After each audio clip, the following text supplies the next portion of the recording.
বাবা একটা ছোট শব্দ, কিন্তু তার ভেতরে লুকানো থাকে বিশাল এক জগৎ।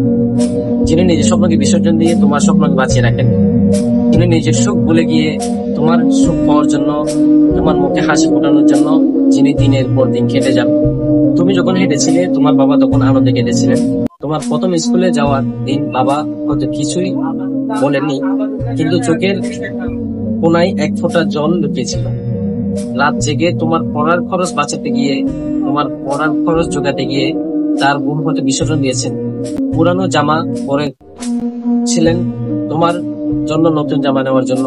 তোমার সাফল্যে গর্ব করেন কিন্তু বলেন না, শুধু চুপচাপ মুচকি হাসেন। ঠিক সময় বদলায়, তুমিও হয়তো বড় হয়ে যাও।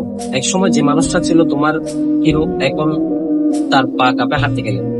তুমি এখন হয়তো ব্যস্ত, ভবিষ্যৎ নিয়ে ব্যস্ত, কিন্তু মনে রেখো তোমার অতীত গড়ার কারিগর কিন্তু সেই মানুষটা। তুমি হয়তো আজ তার সাথে সময় কাটাতে পারো না, কিন্তু তিনি তোমার জন্য অপেক্ষা করেন, প্রতিদিন দরজার দিকে তাকিয়ে থাকেন। যদি একদিন তুমি ফিরে আসো, বাবা তুমি কেমন আছো? বাবা সবসময় বলেন না, কিন্তু তিনি ভালোবাসেন অনেক। আজ একবার বাবাকে ফোন দাও, বলো বাবা তোমাকে ভালোবাসি। হয়তো তাতে তার দিনের সব কষ্ট দূর হয়ে যাবে।